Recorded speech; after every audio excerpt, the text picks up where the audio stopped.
इधर देखो भाइयों को डिप्रेशन बहुत चल रहा है। अगर बात करें तो ये डिप्रेशन होता क्या है? डिप्रेशन क्या बीमारी? डिप्रेशन कोई बीमारी नहीं। जितने माइंड के स्पेशलिस्ट है ना, वो बहुत, डॉक्टर भी बहुत महंगे और स्पेशलिस्ट हैं, यदि उनसे बात करें तो कहते हैं डिप्रेशन कोई बीमारी नहीं। और हर 7वें व्यक्ति को डिप्रेशन, कि घर गृहस्थी की जो भी पारिवारिक समस्या आती हैं उनको क्या करते हैं, माइंड में बिठा लेते हैं। कैसे होगा, आगे की जो योजना बना के रखते हैं ना, यदि उसके अकॉर्डिंग काम नहीं हो तब क्या होगा, रात की नींद चली जाएगी, दिन का चैन, सुख, शांति, स्थिरता सब नष्ट हो जाएगी। जिसके जीवन से नींद चली गई, स्थिरता चली गई, मन में शांति नहीं, यही तो डिप्रेशन के लक्षण है। इसी को तो डिप्रेशन कहते हैं। किसी भी बात को डीप मस्तिष्क में बिठा लेना, इसी का नाम डिप्रेशन। और डॉक्टर करते क्या है, दिन भर एक नशे की गोली सुबह दी और एक शाम में दी, दिन भर गफलत में पड़े रहो। वो कहते हैं दिन भर मस्तिष्क चलेगा ही नहीं, गफलत में पड़े रहो और रात्रि में अच्छे से सो जाओ। ये दवाई डिप्रेशन की देती। तो हम डिप्रेशन के शिकार क्यों? ईश्वर कृपा से हम भजन करें, साधन करें, समस्त जितनी समस्याएं हैं अपने भगवान से कहें ना, अपनी समस्याओं को भगवान से कहें, भगवान उनका समाधान अवश्य निकालते हैं। वो विधि कौन सी अपनाते हैं हमें नहीं बताएंगे, वो है विधि हमें नहीं पता चलेगी, परंतु वो समस्या कैसे जाएगी उसका अनुभव अवश्य हमें होगा। एक डॉक्टर के पास हम यदि जाएं, अपनी बीमारी को बताएं, तो वो अपने अनुसार हमें दवा देता है। यदि हम टैबलेट से ठीक हो सकते हैं तो दवाइयाँ ही देता है, यदि इंजेक्शन की आवश्यकता है तो इंजेक्शन भी लगाता है, और यदि ऑपरेशन की आवश्यकता है तो ऑपरेशन करता है। परंतु डॉक्टर विधि वही अपनाता है जिसमें हमारा अपना हित है, जिसमें व्यक्ति का, रोगी का कल्याण है, हित है, वही विधि अपनाता। तो हम उस परमात्मा पर विश्वास करें, वे चाहे जो भी विधि अपनाए उसमें हमारा कल्याण ही निहित है, हमारी भलाई ही निहित है। जब हम भगवान की ओर उन्मुख होते, भगवान की ओर हम बढ़ते, तो जो हृदय में अंधकार है, चाहे वह फिर कितने ही जन्म के पहले का, जन्म जन्मांतरों का, स्वतः दूर हो जाता है। ये कहा भी गया है, कई बार चर्चा में भी आया। हम भक्ति करें, यदि हमारे हृदय में स्वतः ज्ञान उदित हो तो वो स्थिर रहता है, चाहे वे फिर कुछ शब्दों का ही हो, वो वास्तविक ज्ञान होता है। और वो वास्तविक ज्ञान जीवन का जितना अंधकार है स्वतः दूर कर देता है। जैसे एक दीपक किसी कमरे में हमने जाकर जगाया, और वो कमरा पहले से 100 वर्षों से बंद पड़ा था, तब उसमें क्या था, अंधकार था। और जैसे ही हम उस कक्ष में गए और एक दीपक जगाया तो अंधकार कितने क्षण तक रहा, कुछ भी समय नहीं लगा उसको समाप्त होने में। उसी प्रकार यदि हम भगवत उन्मुख होते हैं, भगवान की ओर बढ़ते हैं, तो गोस्वामी जी कहते हैं दुख निवृत्ति का केवल एक ही उपाय है, वो है भगवान की ओर उन्मुखता। भगवान की ओर हम, हमारा ध्यान, साधना समस्त भगवत का की ओर हो, भगवत्ता की ओर हो, भगवान की ओर हम बढ़े। गोस्वामी जी ने ये 9 प्रमाण दिए हैं। आज की चर्चा में इन्हीं की चर्चा आई। इन 9 प्रमाणों को हम ध्यान दें कि गोस्वामी जी ने अनहोनी बातों को कह दिया कि वो सब हो सकती, परंतु भगवान से विमुख होकर जीव सुख को प्राप्त नहीं हो सकता, इस बात को निश्चित किया। यदि सुख शांति जीवन में चाहते हैं तो भगवान की ओर हमें उन्मुख होना पड़ेगा। आइए मिलकर एक भजन करते हैं।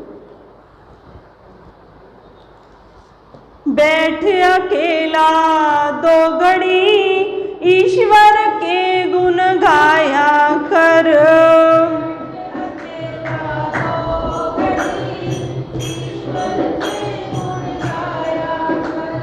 बैठ अकेला दो घड़ी ईश्वर के गुण गाया कर,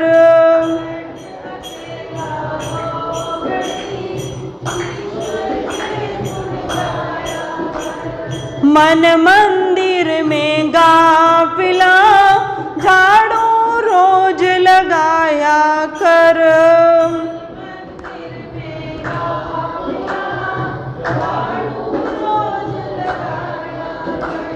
मन मंदिर में गाफिला झाड़ू रोज लगाया कर,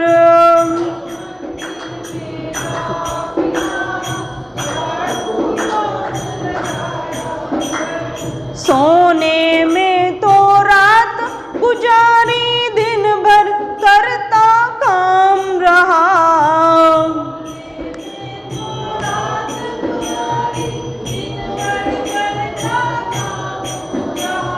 इसी तरह बर्बाद तो बंदे करता अपना आप रहा,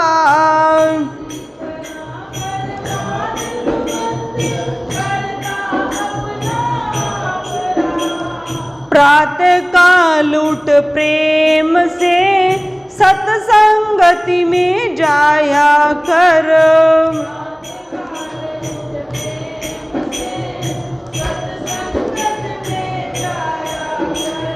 बैठ अकेला दो घड़ी ईश्वर के गुण गाया कर,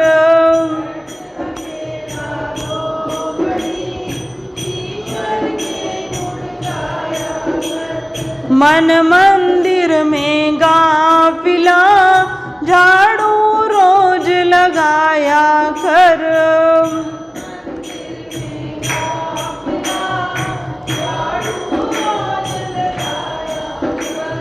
मन मंदिर में गाफिला झाड़ू रोज लगाया कर,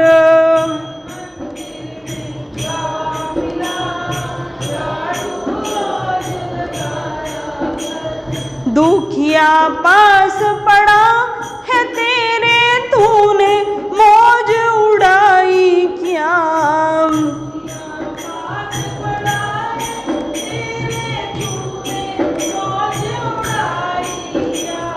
भूखा प्यासा रहा पड़ोसी तूने रोटी पाई क्या,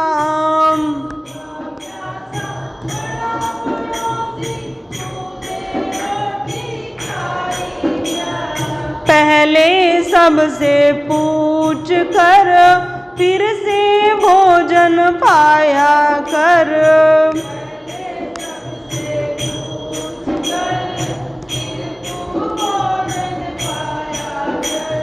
बैठ अकेला दो घड़ी ईश्वर के गुण गाया कर,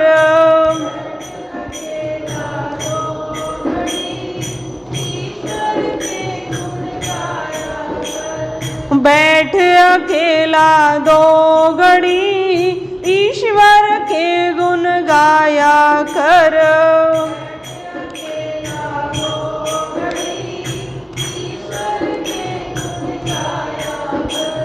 नर तन के चोले को पाना बच्चों वाला खेल नहीं,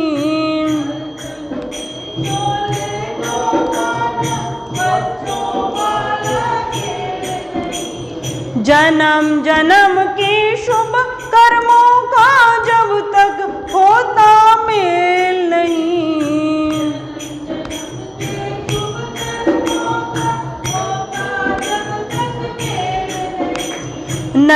भजन पाने के लिए उत्तम कर्म कमाया कर।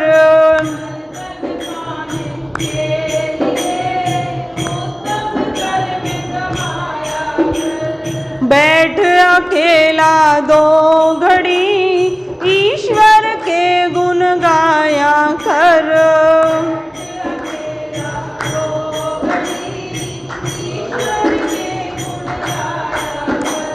मन मंदिर में गाफिला झाड़ू रोज लगाया कर।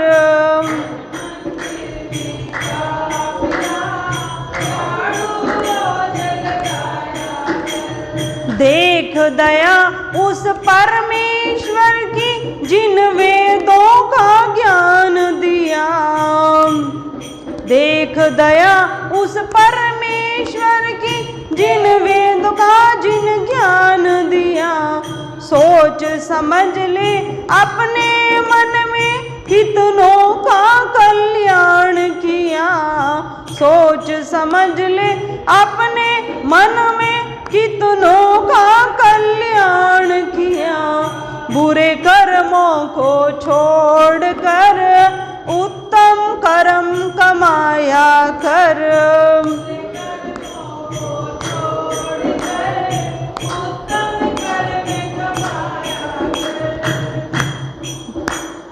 बैठ अकेला 2 घड़ी ईश्वर के गुण गाया कर।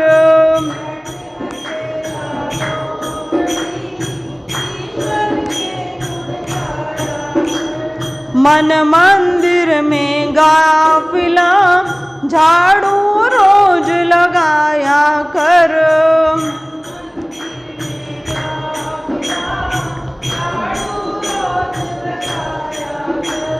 मन मंदिर में गाफिला झाड़ू रोज लगाया कर।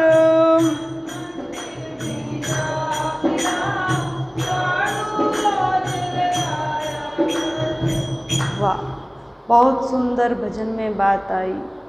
मन मंदिर में गाफिला झाड़ू रोज लगाया। हम सब अपने घर में सफाई करते, अगर एक दिन सफाई न करें तो धूल जमा हो जाती। उसी प्रकार मन के मंदिर में भी यदि सफाई न की जाए तो फिर बुरे संस्कार रूपी धूल जमा हो जाती। यदि उस सफाई करनी है तो भजन जरूरी है। जो नियम बनाया है उसका पालन जरूरी है। भक्त और भगवान में, आत्मा और जीवात्मा में कोई ज्यादा अंतर नहीं, कुछ ज्यादा अंतर दिखाई नहीं देता है। केवल एक आवरण का ही अंतर। वह आवरण अहंकार रूपी आवरण है। जिस दिन वह आवरण दूर हो गया उस दिन आत्मा और परमात्मा में, भक्त और भगवान में फिर कोई अंतर नहीं। एक बार एक महात्मा जी गंगा जी के किनारे कुटिया बना कर रहते थे। बहुत भजन साधन करते थे, भजन साधन करते थे और कुटिया बना कर रहते। गांव के व्यक्ति वहां आकर कुछ आहार संबंधी वस्तु दे जाते, वह पाते। पहले महात्मा कैसा भोजन पान करते थे कि यदि गांव में भी जाते थे ना तो वहां से भोजन ले आते और मानते कि भोजन 10 दिन का पर्याप्त है। बनी बनाई रोटी ले आए और एक समय पाया और अन्य रोटियों को कपड़े में बांधा और पेड़ की डाल पर लटका दिया। वह सूख जाती थी। अगले दिन सूखी हुई रोटी को पानी में भिगोया। कुछ समय पश्चात वो नरम हुई और उनका पान किया। ना उनको सब्जी की आवश्यकता होती थी, न अन्य सामग्री की आवश्यकता होती थी, उसका पान करते थे। तो महात्मा जी बड़े तपस्वी थे, भजन साधन गंगा किनारे करते थे। गांव के व्यक्ति भोजन का प्रबंध कर देते थे। तो एक बार किसी व्यक्ति को मालूम पड़ा कि महात्मा जी के पास एक पारसमणि। अब मालूम पड़ा महात्मा जी के पास पारसमणि, तो कैसे ली जाए। अब महात्मा जी स्वयं भी उसका प्रयोग नहीं करते तो फिर महल में रहते, गंगा किनारे क्यों निवास करते, कि महात्मा जी से वे पारसमणि कैसे ली जाए। तो एक युवक महात्मा जी की सेवा में आ गया, दिन भर सेवा करता और महात्मा जी की प्रसन्नता को प्राप्त करता। महात्मा जी भी बड़े प्रसन्न रहने लगे। महात्मा जी की दिन भर की समस्त क्रियाएं वह सेवा रूप में कर देता, जल भर के रखता, वस्त्रों की सेवा करता, कक्ष की सफाई करता। अब बहुत समय व्यतीत हो गया। अब महात्मा जी ने कहा उस शिष्य से कि तुम्हारी कोई अभिलाषा है क्या, कोई चाह तुम्हारी हो हमसे कुछ। आज तुम्हारी सेवा से हम बड़े प्रसन्न हैं, यदि कुछ भी मांगना चाहो तो तुम कह सकते हो। अब उस शिष्य ने कहा कि बस मुझे आपके पास जो पारसमणि है ना, बस वह दे दीजिए। अब महात्मा जी ने कहा इसको कैसे मालूम है कि मेरे पास पारसमणि। अब महात्मा जी ने उसके अंतर्मन का भाव सब जान लिया और कहा ठीक है, मैं तुम्हें ये पारसमणि दूंगा, परंतु केवल एक रात के लिए, केवल एक रात के लिए मैं ये तुम्हें दूंगा, तुम जो भी इसका करना चाहो कर सकते। अब महात्मा जी से उसने वह पारसमणि ली और अपने घर में आया। घर में आया तो घर में आकर समस्त अलमारी अन्य वस्तुओं के पास उसको रखा, उसका स्पर्श कराया, परंतु कुछ भी सोना नहीं बना। उसका भाव तो यही था ना कि जिससे भी मैं इसका स्पर्श कराऊंगा वो स्वर्ण से निर्मित हो जाएगा, परंतु उसका सोना नहीं बना। अब पूरी रात व्यतीत हो गई। अगला दिन महात्मा जी के पास गया, उस पारसमणि को लौटाया, कहा ये पारसमणि नहीं, ये पारसमणि नहीं है, ये तो कोई पत्थर है। मैंने समस्त वस्तुओं को, लोहे की समस्त वस्तुओं को इससे स्पर्श कराया पर कोई सोना नहीं बना। तो महात्मा जी ने कहा तुमको किसने कहा मेरे पास पारसमणि? मेरे पास इस संसार रूपी पारसमणि नहीं है, भगवत नाम रूपी पारसमणि। और जिसको पत्थर कह रहा है ना वो शालिग्राम रूप है। यदि इसका पूजन करेगा ना तो जीवन ही स्वर्णमय बन जाएगा, वस्तुओं की आवश्यकता नहीं पड़ेगी, पूरा जीवन स्वर्ण निर्मित बन जाएगा, इतना सुंदर व्यवहार हो जाएगा, जीवन में सब कुछ तुझे प्राप्त हो जाएगा। मेरे पास भगवत नाम रूपी स्वर्णमणि। कहने का भाव क्या है? हम संसारिक वस्तुओं के पीछे रहे, ये भगवान का नाम, ये पारसमणि तो है, पारसमणि भगवान का नाम है। जो राम हम लेते हैं ना, राम का नाम हमें तो बोलने में बहुत छोटा प्रतीत होता है, 3 अक्षरों का नाम, पर ये बीज मंत्र है। तुलसीदास जी ने कहा है ना, मेरे राम को राम भजो या खींच। उल्टे सीधे जैसे भी बीज पड़ गए उसके पौधे अवश्य उगेंगे, वह फलित अवश्य होगा, चाहे वे सीधा बीज डले चाहे उल्टा डले, फलित अवश्य होगा। ये जो राम, ये 3 अक्षर हैं, ये पारसमणि, यदि इसका विधि विधान से पूजन किया जाए तो पूरा जीवन स्वर्णमय बन जाएगा। तो हम भगवान के नाम के प्रति अपनी निष्ठा को बढ़ाएं, श्रद्धा को बढ़ाएं। यदि जीवन में सुख शांति चाहते हैं, दुखों की निवृत्ति चाहते हैं, तो फिर भगवान की तरफ हम अपनी उन्मुखता को बढ़ाएं, भगवान की तरफ अपने आसक्ति मोह ममता को बढ़ाएं। यदि जितना घर परिवार में स्नेह है उसका कुछ शेष भाग भगवान से हो जाए तो हम सबका कल्याण हो जाए। हम अपने घर में कहते हैं हम वृंदावन गए थे और वहां से ठाकुर जी को लेकर आए, हमारे घर में ठाकुर जी हैं। कितनी गलत धारणा है हमारे घर में ठाकुर जी, हम बड़े हुए ना, ठाकुर जी छोटे हुए, हम उन्हें लेकर आए। नहीं, भाव क्या होना चाहिए, हम ही ठाकुर जी के घर में रहते, हमारे घर में ठाकुर जी नहीं रहते, हम ही ठाकुर के घर में रहते। एक भाई को संतान नहीं, वो जहां पर भी अपने इष्ट को लेकर चलता है, जहां पर भी जाता है ना, कान्हा जी को पहली सीट पर बिठाता है, ड्राइवर के पास अपने कान्हा जी को बिठाता है, इतना स्नेह भगवान से करता। तो कहने का भाव, हमने अपने जीवन को सुंदर बनाना है, भक्ति मार्ग को बढ़ाना है, तो उसका एक सरल उपाय है, भगवान के प्रति आसक्ति हमारी बढ़ जाए, भगवान के प्रति प्रेम। परम पूज्य श्री साध्वी ब्रह्म ज्योति सरस्वती जी के प्रवचन प्राप्त करने हेतु दिव्य वाणी चैनल को सब्सक्राइब करें, वीडियो को शेयर करें और अपने परिजनों पर अवश्य भेजें।